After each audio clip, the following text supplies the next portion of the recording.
Hello, everyone. Hope you're having a really good week.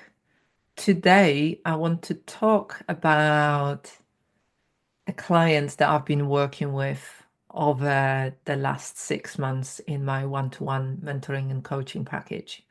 This client, a female practitioner, is the kind of client that I absolutely love.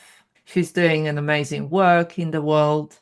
She is developing her own framework. She is showing up on a daily basis. She is training others, working with clients, building her business.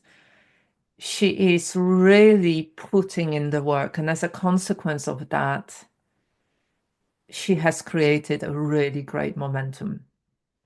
And one of the things that I really love doing is, as I'm finishing working with somebody, to really pause and reflect on the journey that they've been during our time together, to look at all the achievements, to look at all the challenges that they experienced and how they worked through that, what they learned, how they changed and transformed on the level of their identity, on the level of their embodiment, on the level of their quality of life, the business that they've built. Because ultimately, the work that we do, especially if we are self-employed, is very much about creating what we want in life and in business. None of us go into being self-employed with the idea of working in the same way as when we were employed by others. That certainly is my understanding. That certainly is my experience. And when I work with other practitioners, that's what I see. We want to create a sustainable business, thriving business, a business that is kind to our body, our nervous system, that supports us in the lives that we have with our loved ones, with our health, with our creativity, with our passions, with our purpose, really. What we want ultimately is to create something that is based on our strengths, but that inspires us and that it makes a positive, significant impact within our communities, within the lives of others, within the world. And so when we take time to reflect on what worked and what didn't and how we feel, so often we can come from this perspective of, I just did a launch and it didn't go as well as I wanted to, and things are not working. I'm really disappointed. It's not what I wanted. Basically, we get caught up in our feelings and sometimes not being good enough, sometimes being quite critical and judgmental about how we've done things. And we lose the sight of the bigger picture. We are so focused on this one thing that maybe didn't work out exactly as we wanted to. And that was certainly the case for my client, for this practitioner. She was focusing so much on the recent launch of not getting the numbers that she wanted, of things not working out the way that she planned them to. And taking a step back and actually looking at the last 6 months was really helpful. It was helpful for her and it was helpful for me, because we looked at the slightly bigger picture. Rather than being so focused on this one thing, we expanded our view. And we looked at the last 6 months where that was another launch last year that was really good, where she got a lot of clients and the group was amazing. Delivering the program was amazing. where there was a lot of feedback, and she managed to write a manual with the feedback from the group. There was another project that she's just been working on, and that had good numbers with it. All of that is so important, that we just take a step back and we look at, actually, what is the reality here? The other thing that my client was doing was not acknowledging fully all the inner changes that she's done, how she showed up over the last few months, and how well it's been received by others, and how it's been recognized by others. With the feedback that she's been having about acknowledging that she's become established as an expert in her field, that she's been giving feedback from other established practitioners and trainers about the work that she is doing, about different collaborations with different hubs and different practitioners that she's been doing. So sometimes we can just focus on that one thing that takes us away from the truth and the bigger picture. And it takes us away from the state of presence. It takes us away from feeling grateful for all the abundance, all the wonderful work that we are doing, all the great clients that came wanting to work with us, that trusted us, trusted that we know what we are doing, that we know what we are talking about, that we have enough knowledge and understanding and wisdom that we can share with them. And so sometimes things, projects, collaborations, ideas, they do not work out how we wanted them to.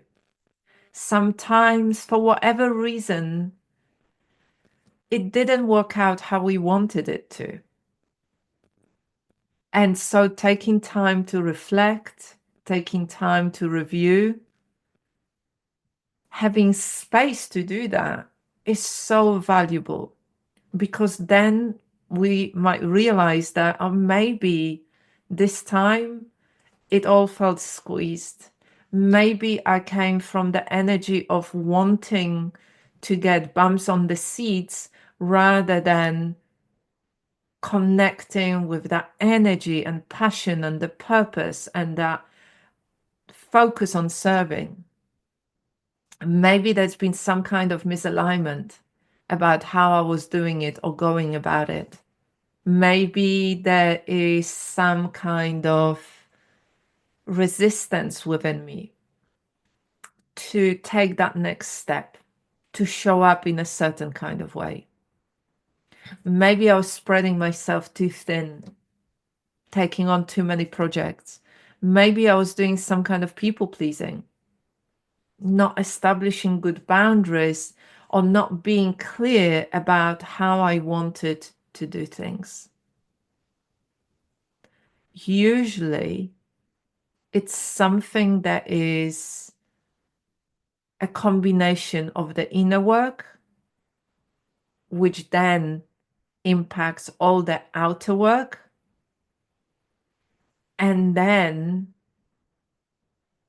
the ability to actually align and listen to the whispers of your soul. All of those things are important. But the one thing that it all really is built of, the foundation of everything, is your inner work. So when I say inner work, I'm talking about self-care. I'm talking about having clear, compassionate boundaries.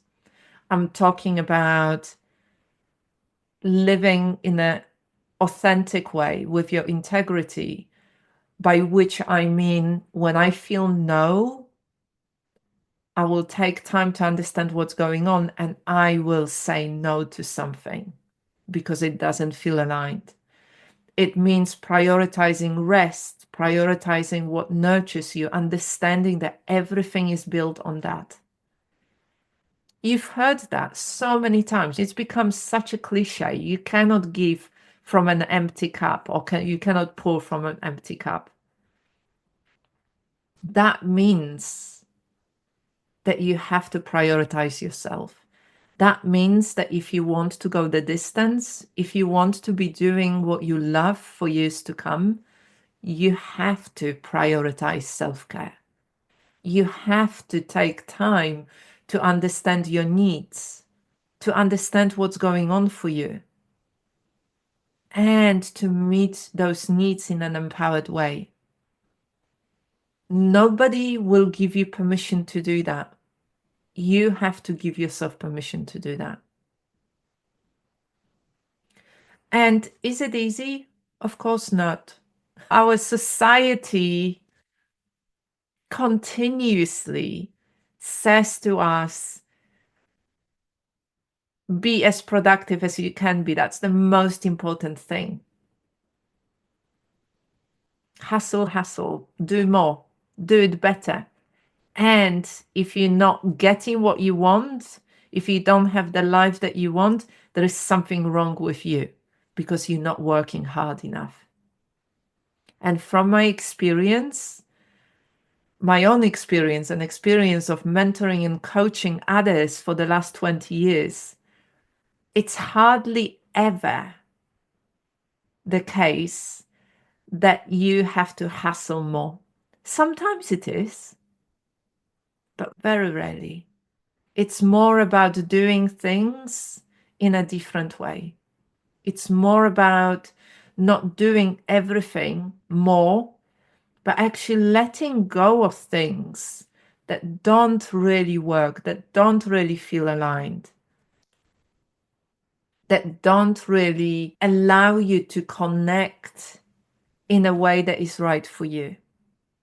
Because I'm sure you've heard me say that before. There are hundreds, if not thousands, of different ways, different strategies, different systems. You see it all the time on Facebook. Face groups are dead. Use face groups to build your business. Freebies are dead. Freebies are important and necessity. Build funnels, complicated funnels. Let go of funnels. Funnels don't work. Schedule your content. No, don't schedule your content because you energetically disconnect from it. Use video. Don't use video. Use audio only. Don't use only audio. Use video. I'm laughing because now that I've been running my business for 15 years, the last 9 years full time, it makes me laugh when I see stuff like that. There isn't a one way of running your business. And this is what a lot of conversations that I had with this client and with other practitioners that I mentor and coach are about. What's the right way of doing it? There isn't a right way. There are different ways that you can do it. Which way is built on your strengths, on the way that you like to work, the best way to connect with your clients, the way that you will be able to do again and again and again. What is it? What is it for you? And so as we were coming to closure with my client and we had our last session, we reflected on all of those different things that she's achieved. And there was a profound shift in energy from when we first started our last session of feeling a bit deflated, feeling a bit disappointed, a bit blah, to really feeling Oh my God, I achieved so much. It's been amazing few months. I showed up. I tried different things. I created different things. I collaborated with people. Other people are giving me feedback how they are seeing how much work I've been doing and how great it is. There is so much here. And when you acknowledge all of that, it's really easy to feel gratitude. It's really easy to feel appreciation for our work, for our passion, for our life's calling. The key in here, as always, is to be able to connect with that gratitude on a daily basis, even if things are not working out exactly in this moment as you want them to. Gratitude can really help us to appreciate what we have already, appreciate all the little things in our lives and our work that are so wonderful. Help us appreciate every single thing, coming back to the basics of this present moment. A safe house, comfortable chair, my computer that allows me to record this episode and connect with you. Hot water, running toilet, functioning toilet, my kettle and my Earl Grey cup of tea and my unsweetened organic soya milk, which is a luxury. When we practice gratitude on a daily basis, we rewire our brain. We train our mind to notice what's working. And so we see more of that. We see more of what's working. We see the solutions to the problems. And we see the problems as opportunities.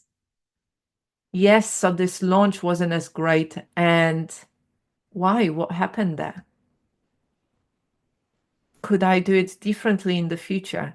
Yes, I could. What have I learned about myself? What have I learned about my business that I could implement in the future? What have I learned about how I like to work? What works for me? What doesn't work for me? If we approach everything as a learning process, it really shifts our perspective. It really shifts how we approach everything that we do. And in my business program, in the Embodied Business Mandala Mentorship and Mastermind, I always say that everything is an experiment.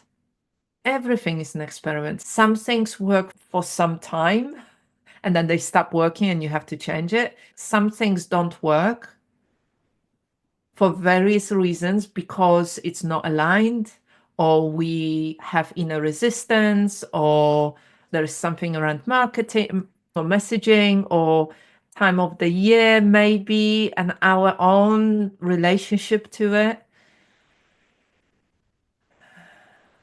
When you look at successful business owners, they often talk about how so many things that they tried didn't work.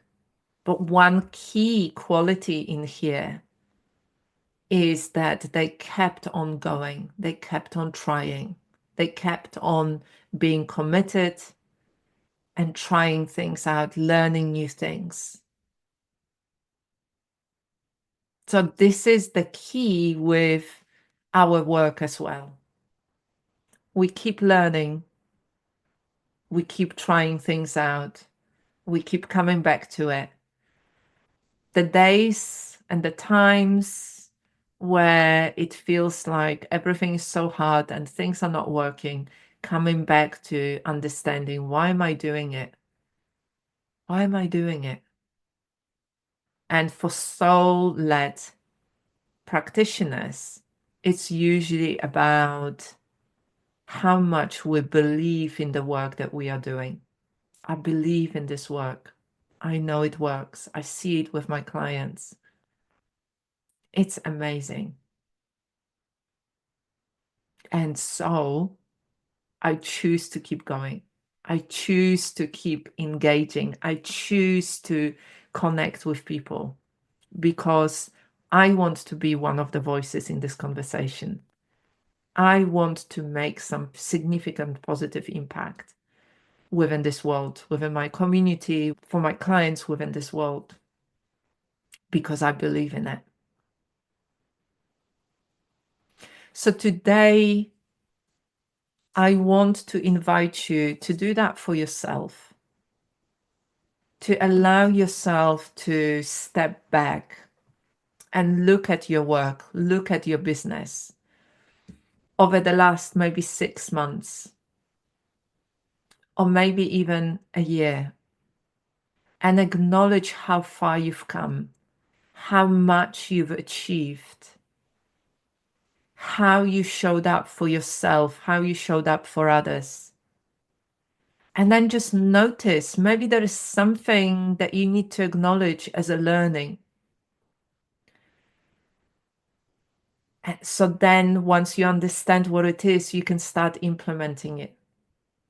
And maybe there is something about taking more time to celebrate who you've become, to celebrate how committed you've been, to celebrate all the different achievements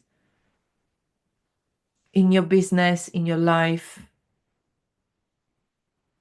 And that celebration doesn't have to be going on holiday or going for 3 or 4 days or a week into a cabin in the woods. Many of us don't have capacity within our time, within our schedules to do that. If you can do it, wonderful, do it.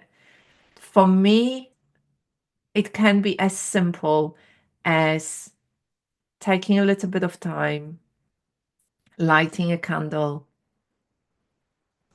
grabbing a notepad and some colored pens, and writing all this stuff down. Maybe even doing a little bit of drawing, doodling. I normally do that. It really helps me to work from that perspective of mind mapping rather than just words and sentences.